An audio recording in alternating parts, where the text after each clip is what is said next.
네, 안녕하십니까. 저는 해커스에서 한국사를 수업하고 있는 이중석입니다. 오늘 5월 19일 지방직 한국사 해설을 하려고 지금 이 자리에 섰습니다. 아직 문제지는 지금 사이버 고시센터에 올라오지 않은 상황이라서 제가 지금 수험생 문제를 그 실제 고사장에서 나온 수험생의 문제지를 좀 받아가지고 지금 바로 이 자리에 섰습니다. 좀 1분이라도 빠르게 좀 올리려고 지금 답안지도 아직 공개가 안 돼 있는데 일단 해설 강의를 좀 촬영을 해서 올릴 수 있도록 하겠습니다. 일단 좀 총평을 먼저 좀 말씀을 좀 드리겠습니다. 이쪽으로 이동을 좀 하시죠. 지금 문항 배열을 좀 보면 이번 2018년 지방직 그 문제 한국사 문제에서 가장 중요한 포인트는 근현대사 비중이 지금 굉장히 높아지고 있다는 겁니다. 지금 8문제 정도가 출제됐습니다. 근대 정치사가 2문제, 그 다음에 문화사가 1문제, 그 다음에 이 문화사는 근대사 문제라고만 치부하기는 좀 어려워요. 왜냐하면 덕숭 석조전, 르네상스 양식의 건축물을 물어보는 문제라서 답이 이거라서 일로 좀 넣고 나머지 1번부터 3번까지는 또 각 시대별 어떤 건축물들이 주어져서 시대가 좀 통합되어 있다라고 봐야 되는데 일단 답이 그 석조전이라서 제가 이렇게 좀 넣고 그 다음에 일제시대 문제가 지금 3문제 정도 이렇게 출제가 됐습니다. 그리고 사회사 문제, 물산장려운동과 관련된 문제도 1문제가 출제가 됐고 또 최근에 어떤 시대 분위기에 맞춰서 현대사 문제는 통일 단원이 1문제 출제가 되었습니다. 뭐 통일 단원은 그렇게 난이도가 높지는 않았던 듯 싶어요. 좀 쉬웠고 전체적인 총평을 좀 말씀드리면 일단 근현대사 비중이 8문항으로 20문항에서 8문항이니까 굉장히 좀 비중이 높죠. 40% 가까이가 근현대사 문제가 출제됐다라는 것이고 그 다음에 선사에서부터 조선까지를 보면 뭐 선사에서 1문제 나왔어요. 그리고 고대에서 3문제, 그 다음에 고려, 조선이 각각 정치사에서 2문제씩 출제가 됐습니다. 그래서 고려와 조선의 어떤 우리가 학습 양과 비교해 봤을 때는 고려와 조선의 시험 문항 비율이 그렇게 높지 않았다. 이렇게 좀 말씀을 좀 드리겠습니다. 그리고 문제 난이도를 좀 보면 수험생분들 입장에서는 좀 까다로운 문제가 있습니다. 있는데 전체적인 좀 난이도를 보면 그러니까 이 지방직이 작년에 12월에 추가 채용이 있었거든요. 그 추가 채용보다도 좀 문제가 쉬웠다. 비슷했다 뭐 이렇게 보여주고 그 다음에 작년에 봤던 지방직 문제에 비해서는 조금 난이도가 높았다 뭐 이렇게 보여집니다. 그래서 얼마 전에 봤던 이 국가직 한국사 문제가 굉장히 역대급 문제로 어려워가지고 수험생들이 한국사에 대해서 굉장히 좀 공포감을 느끼고 있었는데 그나마 이번 지방직 문제는 좀 공부를 하신 분들이라면 수월하게 문제를 푸실 수 있도록 난이도가 좀 잘 조정되었다 뭐 이렇게 총평을 좀 하겠습니다. 제가 수업 시간에도 맨날 말씀을 드리지만 우리가 공부를 할 때는 어떤 난이도의 뭐 난이도가 높다고 해서 막 지엽적인 것들을 막 공부하고 난이도가 낮아진다고 해서 뭐 전체 흐름만 파악하고 이렇게 하시면 안 되고 좀 기본적인 방법 우리가 이제 한국사에서 다뤄지는 중요한 내용들이 있거든요. 그 내용들은 좀 꼼꼼히 난이도에 흔들리지 말고 꼼꼼히 좀 살펴보아야 합니다. 제가 국가직 시험 보고 나서 끝나고 나서 수험생들한테 학습 방법이나 학습의 전략을 바꾸지 말고 그대로 밀고 나가라 라고 말씀을 드렸었는데 그렇게 공부를 하셨던 분들은 수험생분들께서는 좀 이번 지방직 문제가 수월하게 느껴지지 않았을까 싶어요. 자, 그러나 이게 시험이라는 것은 이쪽으로 한번 옮기죠. 시험이라는 것은 문제가 쉽게 출제되더라도 문제가 어렵게 출제되더라도 학습 성취도에 따라서 그러니까 이제 단원별 학습 성취도라는 것도 있거든요. 그러니까 예를 들어서 이번 시험 같은 경우는 뒤쪽에 근현대사 파트를 정리를 많이 안 해놓은 수험생분들 같은 경우는 상대적으로 체감 난이도가 높았을 거예요. 그러니까 제가 객관적으로 뭐 이 정도는 쉽다 이렇게 얘기를 하더라도 실제로 학생들마다 느끼는 체감 난이도는 다 다를 수 있고 그리고 그 다른 것에 맞춰서 본인들이 또 다가오는 시험을 위해서 또 전략을 잘 세우고 전술을 잘 세워서 준비를 하실 수 있었으면 좋겠습니다. 자, 일단 총평은 이렇습니다. 총평은 평이했다. 그리고 그렇게 아주 그 수험생들을 절망시키는 아주 어려운 문제는 없었다. 그래서 조금 답이 좀 찾기가 어려운 것들도 충분히 소거나 그 다음에 다른 선지들과 비교 분석을 하다 보면 답이 나올 수 있는 이제 그런 정도의 어떤 난이도였다. 이렇게 저는 생각을 해봅니다. 자, 그리고 1번서부터 이제 본격적으로 좀 해설을 좀 들어갈 수 있도록 하죠. 자, 1번부터 좀 보겠습니다. 자, 1번은 선사시대 문제입니다. 자, 선사 문제가 한 문제가 나왔는데요. D책형으로 준비했습니다. 한국사 D책형. 자, 다음은 각 유물과 그것이 사용되던 시기, 사회 모습에 대한 설명이다. 옳은 것만을 모두 골라라 그랬습니다. 자, 쓴배찌르개는 우리가 후기 구석기 때 유물이죠. 벼농사를 짓기 시작하였다. 바로 틀렸죠. 왜냐면 쓴배찌르개는 후기 구석기 때고 벼농사가 시작된 건 청동기니까 이거는 뭐 굉장히 쉬운 문제네요. 자, 그 다음에 니은.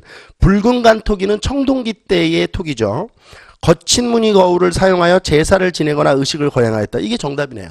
그렇죠? 붉은 간토기는 청동기 시대고 거친 무늬 거울 이것도 청동기 시대 때 청동경이죠. 그 다음에 제사를 지내거나 의식을 거행하였다. 이게 이제 제사를 지내는 의식이라든지 이런 이제 제사장, 군장 뭐 이런 모습들이 등장을 하는 겁니다. 니은이 맞고요. 그 다음에 디귿의 반달돌칼은 청동기 시대 때인데 농사를 짓기 시작했지만 아직 지배와 피지배 관계는 발생하지 않았다. 그렇지 않죠.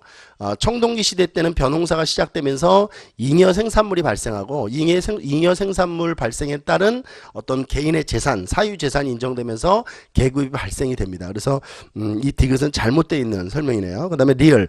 눌러찢기 무늬 토기는 신석기 때 토기인데 가락바퀴와 뼈바늘 이용하여 옷이나 그물을 만들어 사용했다라고 했으니까 정확한 설명을 하고 있습니다. 그러면 정답은 니은과 리을로 골라주시면 됩니다. 이는 3번이 정답이 되겠네요. 자, 그 다음에 2번 문항으로 넘어가겠습니다.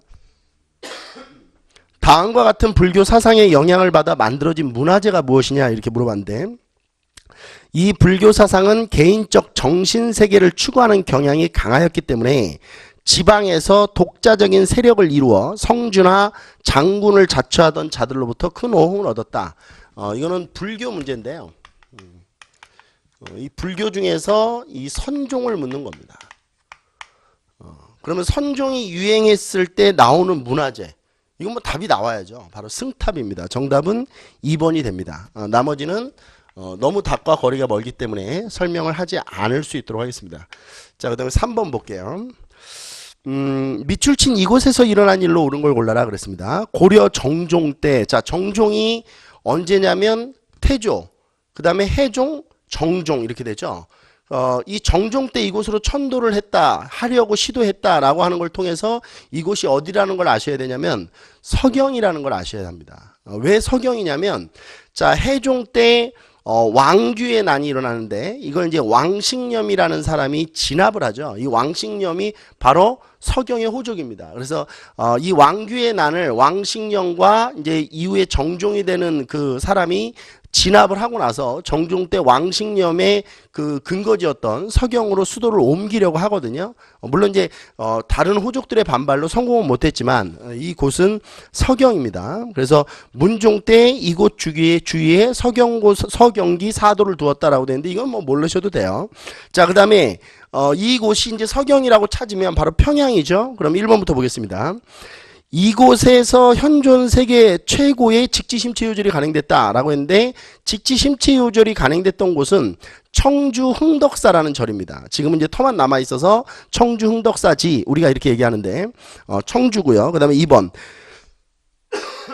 진울이 이곳을 중심으로 수선사 결사운동을 전개하였다라고 되어 있는데 수선사 결사운동을 전개하였던 것은 전남 순천 송광사라는 절입니다.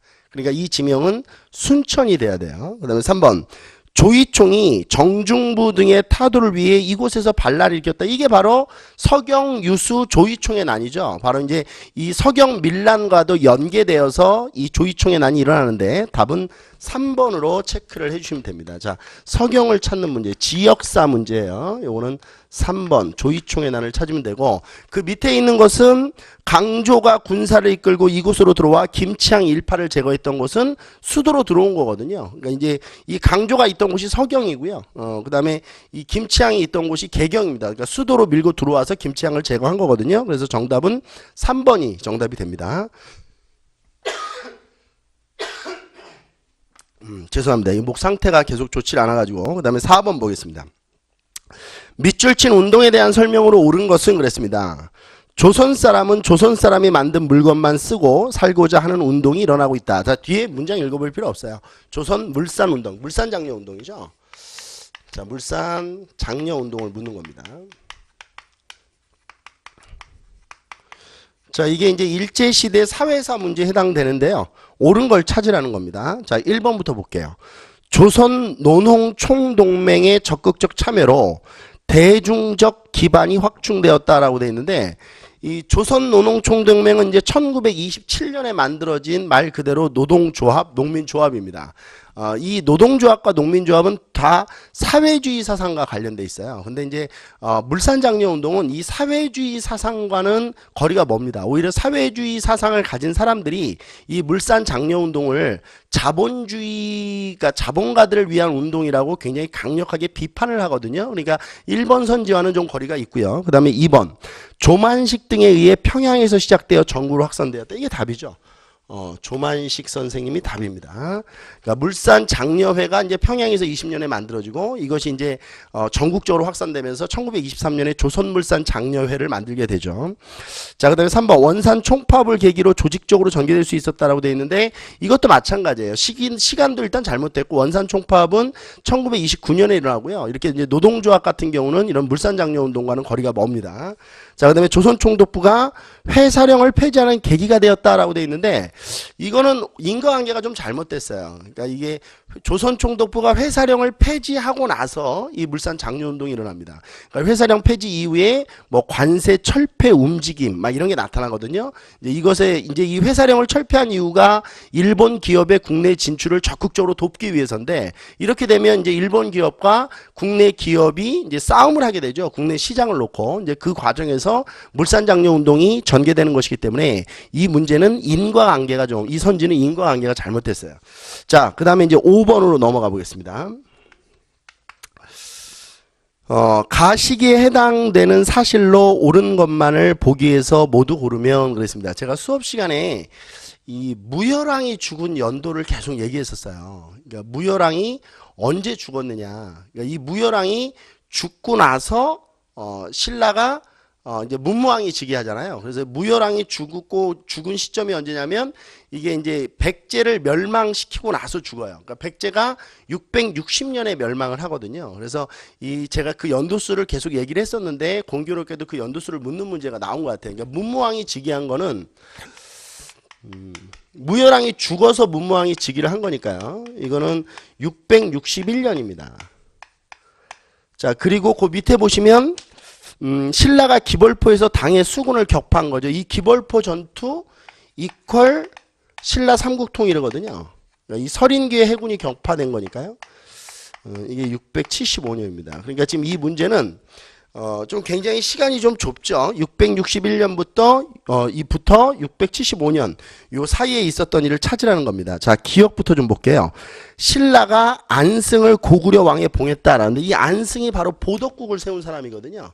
이 보덕국이 언제 세워지느냐 이거예요. 이 기억. 보덕국 건국이 언제냐. 제가 이 연도수를 소부리주 설치와 연결해서 매핑을 좀 해드렸죠. 이게 674년에 보덕국이 건국됩니다. 그러니까 요 사이에 들어갈 수 있죠. 그 다음에 니은 볼게요. 당나라가 신라를 계림대 도독부로 삼았다라고 하는데 이거 뭐 어려워하지 말고 계림 도독부가 언제 설치되느냐 이거예요. 계림 도독부가 언제 설치됐느냐 이거거든요. 이건 663년에 계림도독부가 설치되니까 요 사이에 정확히 들어가죠. 그 다음에 디귿 신라가 황산벌 전투에서 백제군을 물리쳤다라고 되어 있는 거는 이 황산벌 전투는 문무왕 즉위 전이라 방금 전에 얘기했죠. 백제가 멸망하고 나서 곧이어 무열왕이 죽는다라고 말씀드렸습니다. 그러니까 이제 황산벌 전투는 이 문무왕 지기 전입니다. 이게 660년에 일어나는 전투거든요. 660년.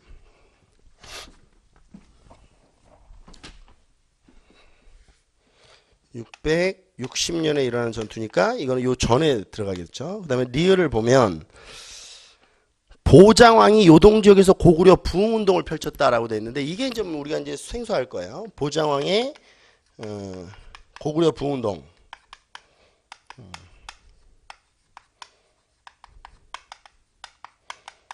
보장왕이 직접 요동 지역에서 고구려 부흥운동을 펼쳤던 거는 시간이 한참 지나서 681년이에요. 신라가 삼국통일을 하고 나서거든요. 이 리을은 우리가 배운 적이 없는데 충분히 선지 배열 자체만 가지고도 충분히 풀 수 있어요. 그래서 이 기역과 니은을 정답으로 고르시면 됩니다. 자, 그 다음에 6번으로 넘어가겠습니다. 자, 삼국시대 정치제도에 대한 설명으로 옳은 것만을 모두 골라라 그랬습니다.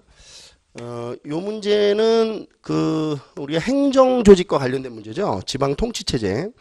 자, 기억부터 볼게요. 삼국의 관등제와 관직제도 운영은 신분제의 제약을 받았다. 그렇습니다. 그러니까 어떤 신분이 어느 관직까지 올라갈 수 있느냐 이런 것들이 이제 신라의 골품 제도를 통해서 우리가 알아봤지만 고구려 백제도 다 이런 식으로 아마 이 신분에 의해서 관등과 관직이 제약을 받았을 것이라고 합리적으로 추정할 수 있습니다. 그래서 뭐 백제 같은 경우는 이제 은관 장식, 그 다음에 뭐 이 어떤 이제 뭐 이 뭐라고 해야 되나 유니폼을 입을 때 얼만큼의 장식을 할 수 있느냐 이런 것들도 다 신분에 따라서 제한을 놓고 있거든요. 관직에 따라서도 제한이 있지만 그러니까 이런 것들은 쉽게 좀 추론이 돼야 되고 그 다음에 니은 볼게요. 고구려 대성에는 그러니까 이게 대성이라는 게 이제 성이 있다는 거예요. 고구려는 5부가 있는데 지방이 그 각 부 밑에 성이 있습니다. 이 성에는 철역은지가 있고 도사가 있죠. 근데 그 다음 규모의 성에는 욕살이 파견되었다라고 되는데 이건 말이 안 되죠. 욕살은 성보다 상위 개념입니다. 그러니까 이제 지방 행정 조직으로 얘기했을 때는 상위 조직에 5부가 있고 이 부에 욕살이 파견되고 부 아래에 성이 있고 성에 철역은지 도사가 파견되니까 이건 좀 문제가 있는 것 같아요. 그래서 정답은 니은은 아닙니다. 그 다음에 디귿 볼게요. 백제는 도성을 수도를 5부로 나눴고 지방의 방, 그 다음에 그 밑에 군, 행정제도를 시행할 때 이게 정답이죠. 그러니까 정답은 기역과 디귿이 정답입니다. 리을 보면 신라는 십정 군단을 바탕으로 영역을 확장하고 삼국통일을 일으켰다는데 이건 말이 안 되는 게 십정이라고 하는 것은 신라가 통일이 되고 나서 신문왕 때 구주가 만들어지고 나서 한 주에 2개의 정을 설치하고 나머지 8개의 정에 1개의 정식 이 군사 조직을 설치하면서 십정이 만들어지거든요. 그러니까 이거는 통일 신라가 되고 나서 십정이 있는 것이지 신라가 십정을 통해서 삼국통일을 했다는 것은 말이 안 되는 설명입니다. 그래서 정답은 기역과 디귿이 정답이므로 2번이 정답이 됩니다. 삼국의 통치체제를 묻는 문제입니다. 지방 행정조직과 관련된 거죠.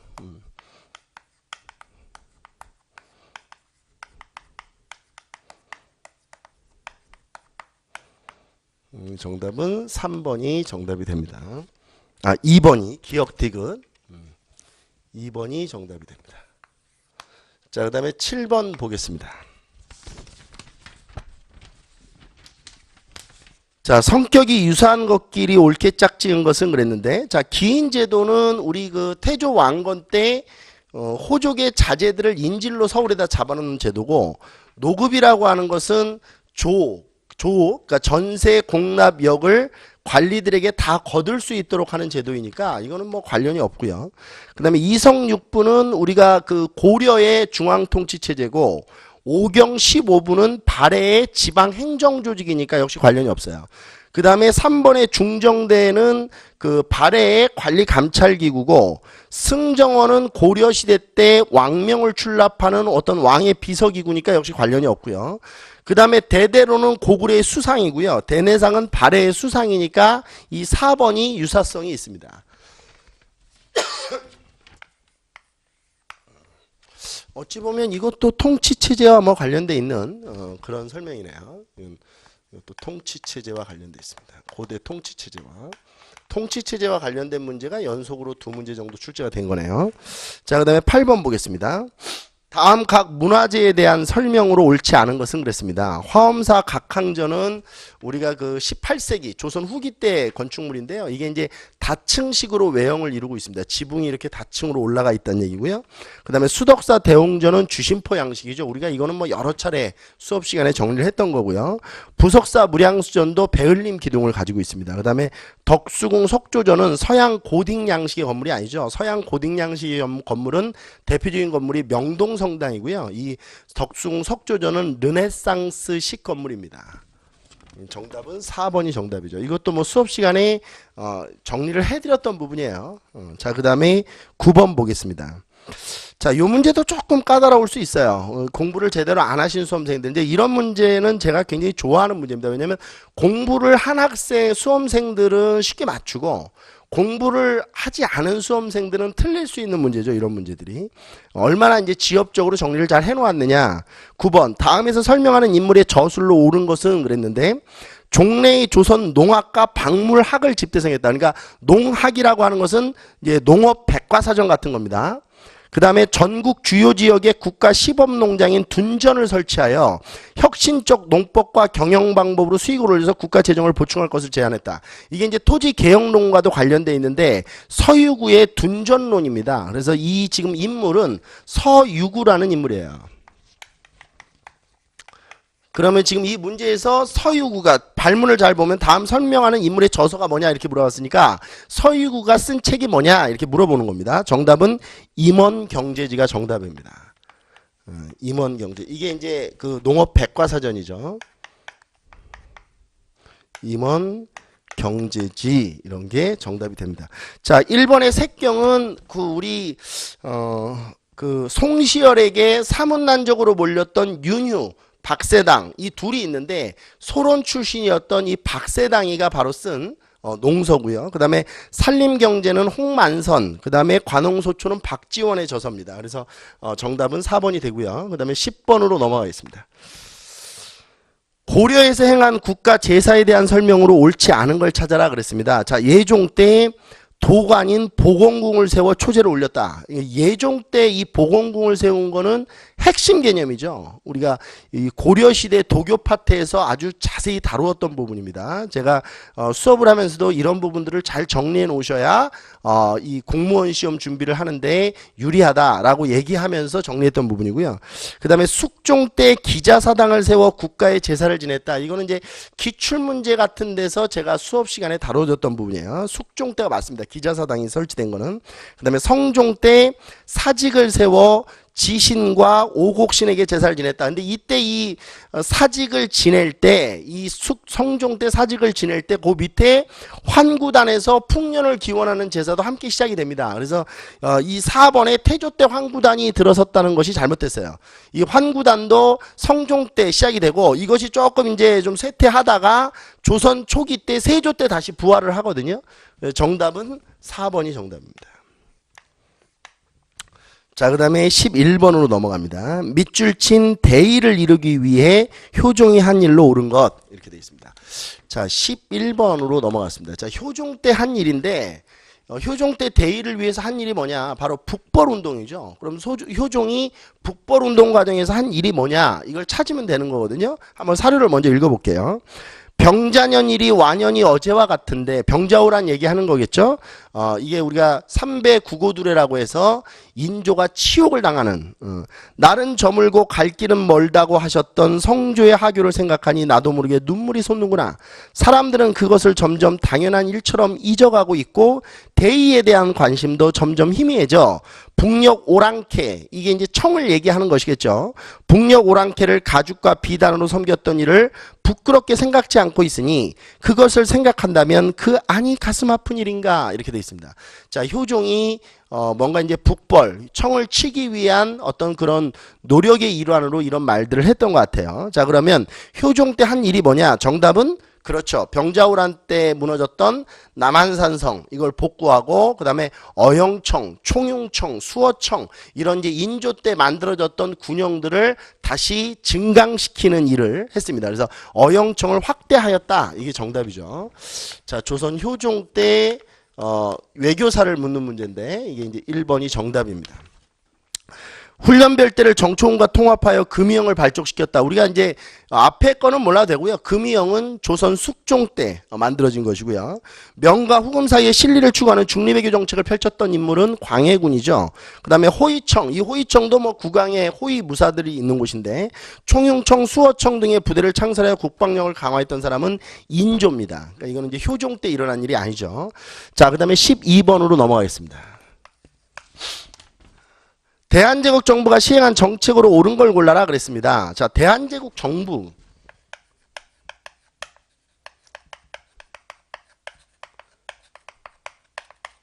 일단 대한제국 정부는 1897년 2월에 고종이 이제 아간파천에서 황궁을 하죠. 2월에. 그러고 이제 10월에 대한제국이 선포가 돼요. 그럼 이때부터 이제 1910년 8월 29일 한일 합방이 될 때까지를 우리가 대한제국 정부라고 합니다. 그럼 이제 대한제국 정부에서 추진한 이 일을 찾으면 되는 거죠. 별기군을 폐지하고 오군영을 복구하였다 이렇게 되어 있는데 한번 써보죠. 별기군을 복구하고 별기군을 폐지하고 오군영을 복구한 거는 이모군란 때 흥선대원군이 일시적으로 재집권하면서 일어난 거니까 이건 1882년의 일이에요. 그러니까 이건 뭐 시간이 안 맞죠. 대한제국 전이라고 봐야죠. 그 다음에 양전 사업을 시행하고자 양지 아문을 설치하였다. 이게 정답입니다. 양전 사업을 시행하려고 양지 아문을 설치하고 그 다음에 이제 지게를 발급하려고 지게 아문을 설치하는 시기. 이게 이제 대한제국 정부와 관련되어 있는 그런 겁니다.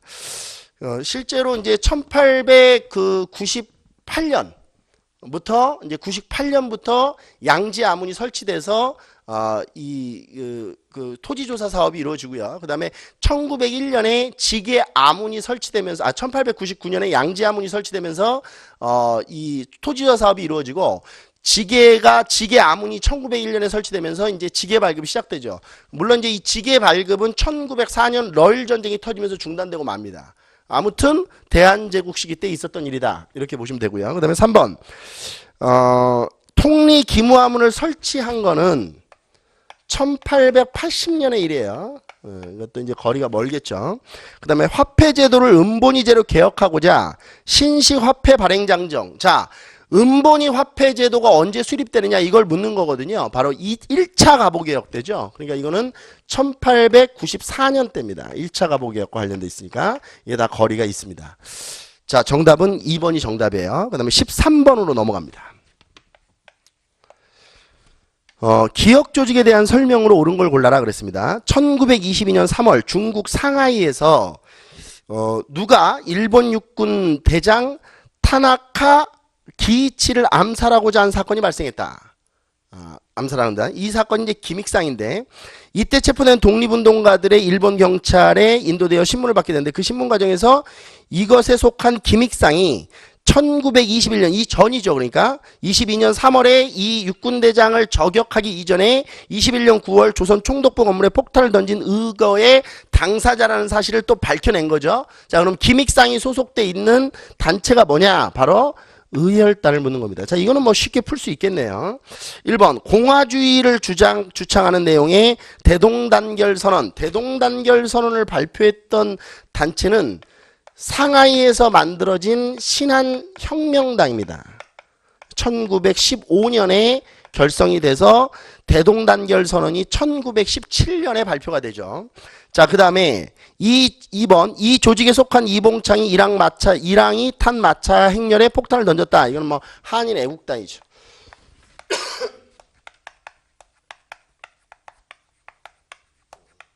이봉창은 한일 애국단에 대한 거고요. 그 다음에 3번 일부 구성원을 황포군관학교에 이게 정답이죠.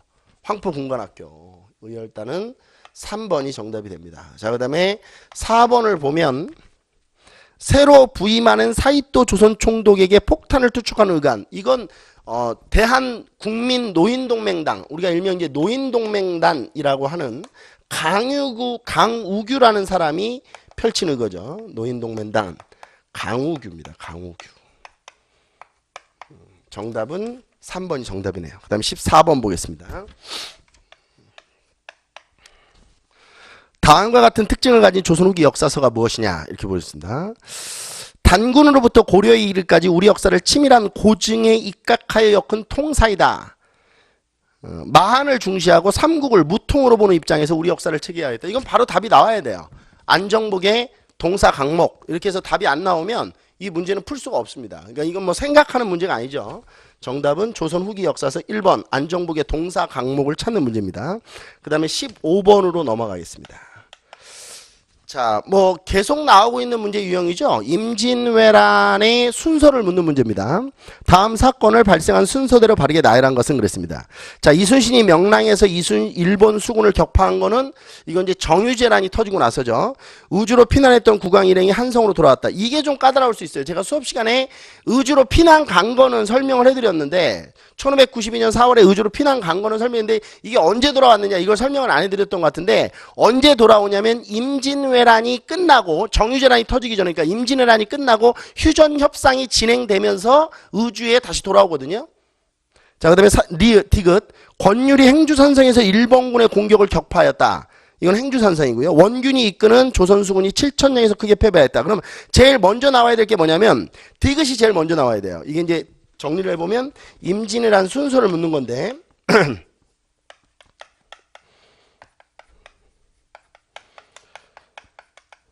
디귿이 뭐냐면 행주대첩이죠. 이게 이제 1593년 2월이 됩니다. 요게 이제 먼저 나와야 되고요. 그 다음에 니은이 나와야 돼요. 1593년 10월. 이게 이제 의주로 갔던 선조가 다시 한성으로 돌아온 거죠. 1593년 10월입니다. 그러니까 이게 이제 명과 일본 사이에서 휴전 협상이 진행되고 있을 때다 이렇게 보시면 되고 7천량과 명량은 우리가 그냥 연결하시면 돼요. 이게 리을이 7천량이 리을이죠. 그렇죠. 리을이 먼저 나오면 됩니다. 이게 이제 1597년 7월이고요. 그 다음에 기억이 1597년 9월이 됩니다. 명량대첩이. 그래서 이거는 왜 인과관계가 있는 거죠. 7천량에서 패배한 조선 수군이 이순신을 다시 이제 삼군도 총재사로 앉히면서 우리가 이제 이 수군 절도 이제 수군 통제사로 앉히면서 명량대첩이 일어나는 거니까 이게 1597년 9월의 일이다 이렇게 보시면 됩니다. 좀 이 니은의 요 부분이 좀 헷갈리긴 한데. 좀 상식적 수준에서 제가 아까 전에 얘기했던 게 이 부분이거든요. 상식적 수준에서 선조가 언제 들어왔을까 뭐 이렇게 생각해 보면 좀 답이 좀 나오지 않을까 싶기도 해요. 정답은 4번이 정답입니다. 자, 그 다음 넘어가겠습니다. 자, 그 다음에 16번 문제인데요. 자, 16번 문제 보면 고려 전기 문산계 무산계를 묻는 겁니다. 자, 무산계는 제가 수업 시간에 잘 얘기해 드렸는데 문산계는 중앙관리들에게 계급을 부여하는 거예요. 이거 헷갈리면 안 된다고 그러죠. 무신과 헷갈리면 안 된다고 그랬어요. 이건 중앙. 그 다음에 이거는 지방관이라고 해도 되고 지방에 있는 세력들을 계급화 시켜 놓은 거죠. 자, 1번부터 볼게요. 중앙 문반에게 문산계 부여한 거 맞고요. 성종 때 문산계가 정식으로 채택된 거 맞고요. 중앙 무반에게 이게 잘못했어요. 그러니까 무반에게 무산계를 주는 게 아니고 중앙 무반도 당연히 문산계를 지급받는 거죠. 그 다음에 4번 탐라의 지배층과 여진추장 이렇게 이제 지방 세력들에게 무산계를 주는 겁니다. 그러니까 정답은 3번이 정답이 됩니다. 자, 그 다음에 17번으로 보겠습니다. 밑줄 친 그에 대한 설명으로 옳은 걸 골라라 그랬어요. 그는 신민의 회원으로 활동하면서 해서교육총회에 가담해 교육사업에 힘을 기울였으며 안학사건에 연루되어 일제 경찰에 체포되었다. 이제 이 부분은 신민회와 관련되어 있는 분들은 너무 많기 때문에 우리가 이제 이걸 가지고 독립운동가를 찾기는 어려워요. 근데 그 밑에 보겠습니다. 1923년에 열린 국민대표회의에서 창조파와 개조파가 대립했을 때 그는 국민대표회의의 해산을 명하는 내무부령을 공포. 그러니까 국민대표회의 자체가 의미가 없다. 이거는 현상유지파거든요. 이 현상유지파 하면 대표적인 인물이 김구 선생님입니다. 그리고 그 뒤 그는 한국국민당에 나왔으니까 이건 김구라고 생각하시면 됩니다. 김구를 찾는 문제네요.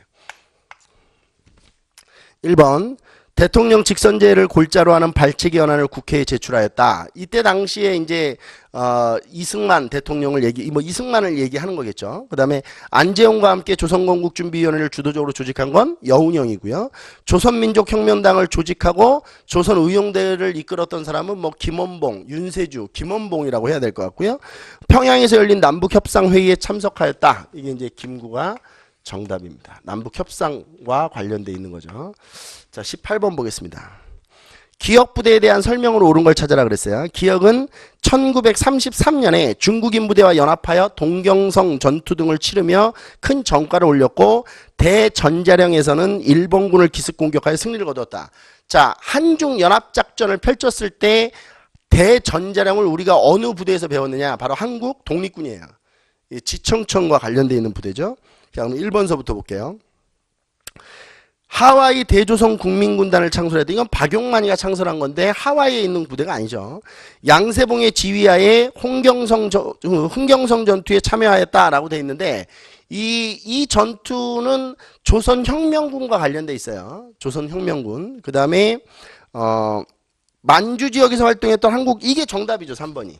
한국 독립군. 그러니까 지청천의 한국 독립군은 북만주 지역에서 활동하고 있던 한국 독립당 산하 조직이다. 이게 이제 3번이 정답이 됩니다. 2번은 조선혁명군과 관련되어 있는 거예요. 양세봉. 헷갈리시면 안 됩니다. 4번. 중국 의용군과 연합하여 영릉가 전투에서 일본군을 물리쳤다. 영릉과 흥경성 이런 전투들은 다 조선혁명군, 양세봉의 조선혁명군과 관련되어 있는 거죠. 한중 연합작전 문제가 하나 나왔네요. 독립군 문제 중에서는 가장 중요하다라고 제가 이렇게 얘기를 많이 해줬던 부분인데, 자, 19번. 밑줄 친 이 협약에 대한 설명으로 옳은 걸 골라라 그랬어요. 일제는 군대를 증강해 강압적인 분위기를 조성한 다음 친일 내각과 이 협약을 체결했다. 이 협약을 체결할 때 일제는 대한제국 군대 해산을 요구해 관철시켰다. 이때 해산된 군인의 상당수는 일본군과 격전을 벌인 후 의병부대 합류하였다. 한일 신협약 1907년 정미 7조약이라고 하는 그 조약을 의미합니다. 자, 1번 고종이 헤이그의 특사를 파견하는 계기가 된 조약은 제2차 한일협약인 을사늑약에 대한 설명이고요. 2번 최익현이 의병운동을 처음 시작하는 원인이 된 것도 을사늑약과 관련되어 있습니다. 3번 재정고문 메가타가 화폐정리 사업을 실시하는 근거는 1904년에 체결된 제1차 한일협약 때 재정고문으로 메가타가 들어온 거니까 이거의 근거가 되는 것은 제1차 한일협약이라고 해주셔야 합니다. 4번 통감이 추천하는 일본인을 한국 관리에 임명한다는 내용. 그렇죠. 통감의 권한을 강화했다. 그래서 차관을 통감이 임명할 수 있게 되었다. 이게 한일 신협약의 핵심 내용이죠. 정답은 4번이 정답입니다. 한일 신협약을 찾는 4번이 정답입니다. 자, 마지막 문제네요. 20번입니다. 다음 합의문에 대한 설명으로 옳은 걸 골라라 그랬는데 쭉 읽어보면 자주적으로 평화적으로 뭐 이렇게 뭐 남북 적십자 회담을 하루빨리 성사되도록 뭐 이렇게 얘기하는 거 보니까 이건 72년에 7.4 남북 공동 성명과 관련되어 있는 문서입니다. 7.4 남북공동성명에서 가장 중요한 거는 7.4 남북공동성명 이행을 위해 남북조절위원회가 설치됐다는 것이거든요. 자, 1번부터 보겠습니다. 금강산 관광사업을 추진하기로 결정했다는 내용이 수록되어 있다. 이건 2000년 6.15 공동선언과 관련되어 있는 거고요. 분단 후 최초로 열린 남북정상회담의 결과로 발표된 성명도 분단 후 최초로 열린 남북정상회담은 2000년 6.15 공동선언입니다. 3번 남북조절위원회를 구성하기로 합의한 내용이 담겨있다. 3번이 정답이네요. 남북조절위원회, 남북기본합의서와 동시에 작성됐다. 이건 시간적으로 말이 안 되죠. 남북기본합의서는 노태우 정부 때 91년에 만들어진 문서니까요. 72년 7.4 남북공동성명이 91년 남북기본합의서와 동시에 작성됐다는 것은 말이 되지 않습니다. 자, 이렇게 해서 2018년 5월 19일에 시행한 지방직 한국사 해설 강의를 모두 마쳤습니다. 자, 여러분들 끝 아닙니다.